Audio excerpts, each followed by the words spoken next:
Hey you guys, it's Mindy, and today I'm going to be doing another video for you guys. Today's going to be a little bit of a book review on The Miracle Morning, The Not So Obvious Secret Guarantee to Transform Your Life Before 8 a.m., which is a book by Hal Elrod. I keep on wanting to say Elron, but that's probably because of L. Ron Hubbard, you know, the guy from Scientology. I myself have been practicing a version of The Miracle Morning for a couple of years now. This was actually a reread for me, but I wanted to read it again and have it fresh in my mind to be able to talk to you guys about it. So once again, I have notes, so if you see me looking down, that's what I'm doing, is I'm looking at my notes. So you have three imperative arguments that are things that you have to accept as truths if you want the Miracle Morning to work for you. The first one is, you are just as worthy of health, wealth, and happiness as anyone else. As I've mentioned before, this is something I personally struggle with. Measuring my own self-worth is very difficult for me because I just don't value myself like I should. So this is something that, in order for my Miracle Morning to work, I have grown to accept that it is important to me to be happy and healthy and successful in whatever areas of life that I choose. Secondly, in order to stop settling for less than you deserve, you must dedicate the time to be the person you need to be. So this is saying that if you want to be happy and successful and yada yada yada, you have to take the time in order to do that. I mean, you're not gonna, be an outstanding gymnast if you don't take the time to go and train. You're not gonna be the world's fastest runner if you don't get out on the track and run. That's basically what I take it as saying. And lastly, how you wake up and your morning routine dramatically affect your happiness in each area of your life. And you have to take that as fact if you want to pursue the Miracle Morning. It's hard waking up extra early in the morning if you don't believe that it's doing anything for you. Why would you wake up at 5:30 in the morning when you don't have to be at work until 9 if you don't think that it's worth your while? The book goes on and talks about the causes for mediocrity. The first one being rear view mirror syndrome. This is basically you feeling like you can't make a change. You believing that who you were is who you are and who you always will be. That's why they call it rear view mirror syndrome, because you're always looking to the past and saying, I can't do this because I couldn't do this. The next cause for mediocrity is lack of purpose. Everyone has their own life purpose. He gave a few examples in the book and says it's very important to create your life purpose. So I sat down and thought about it, and I wrote one out for myself. And I wrote, my life purpose is to live a happy, meaningful life with my family and to add value to the lives of the people around me.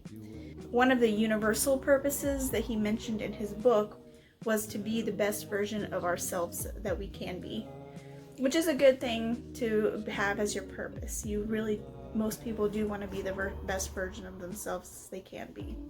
The next cause for mediocrity is isolating incidents. And for this, he's basically saying that if you give yourself leeway too often and without a good reason, that you're basically never going to form a good habit.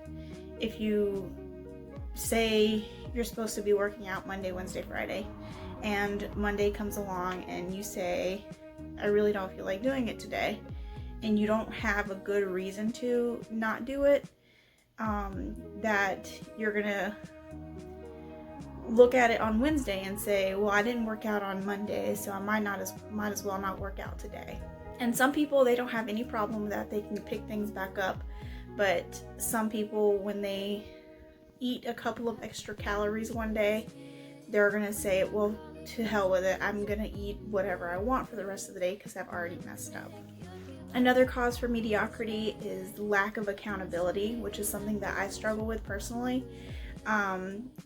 Gretchen Rubin, who is another motivational speaker, one of the things she says is that spouses are the worst accountability partners because they're an extension of yourself. And I wholeheartedly agree with that. Me and my husband, we are a little codependent and we feed into each other, and we just are not good accountability partners to each other. But that's one thing I wanted to make this YouTube channel for, is to put myself out there and have literally however many people are watching this accountability. It could be, you know, just 3 people, but this is on the internet for everyone to see. So it's literally accessible to millions and billions of people. So I have a lot of pressure to do what I'm saying on my shoulders. Another cause for mediocrity is your circle of influence. If you have friends who are bums and they don't do anything with their lives and they have no aspirations, and they're not going to be able to lift you up and help you become more successful because they don't know how to be successful themselves. And the last cause for mediocrity is lack of urgency. This one for me has been a difficult one. It's basically when you say, I'll start it next week, I will do it next year, whenever I turn 21, whenever I turn 29, whatever it may be. You keep putting things off because you don't find that they're urgent enough. I let myself get up to 250 pounds because I didn't want to or didn't care to take the time to eat right and exercise, and I put it off until I hit 250 pounds again. So that was my bad. All right, now to the core of what is the Miracle Morning. It's called the SAVERS. S standing for silence, A for affirmations, V for visualizations, E is for exercise, R is for reading, and S is for scribing. And I'm going to go into these one by one and let you know how I do these. Now for silence, I actually don't do silence. I put in my earbuds and I sit on the couch, and for 5 minutes I listen to my alpha waves. I enjoy listening to them. They're very relaxing, and it actually wakes me up in the morning. It's very enjoyable for me. For A, affirmations, I have a wonderful list of affirmations, saying these affirmations that my friend Storm wrote out with me.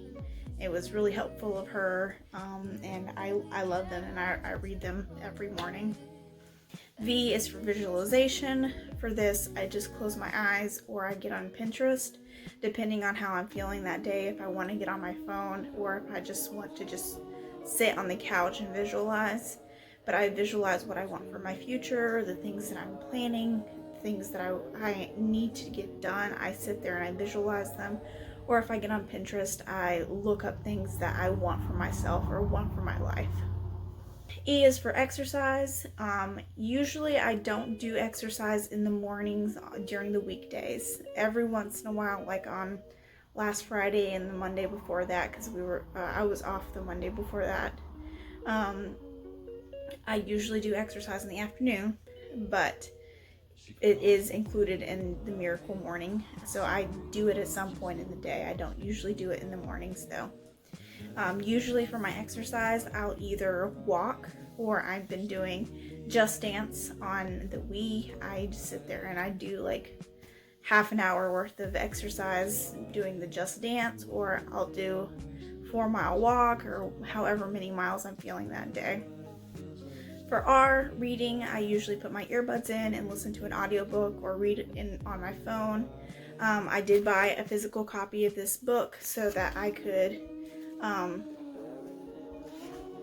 write in it, so I could underline things for this video, because I wanted to be able to review after I was done and talk about what I really wanted to talk about. I just bought another book that my sister-in-law Linnell recommended, called Sync Reflections. So if you have any self-help books that you recommend, leave them down in the comments below. I'd be glad to check those out. Sit there and I read with my notebook and pen, which includes the last one, which is scribing. I sit there with my notebook and my pen, and I take notes on the book that I'm reading, and any kind of thoughts that come to mind, I'll write them in my notebook. So that's pretty much it. If you have any questions, or if you practice your miracle morning as well, comment down below. I'd be glad to see those. And if you have any suggestions for anything, any books that you want to recommend, leave those in the comments below as well. I'll talk to you guys soon. Bye.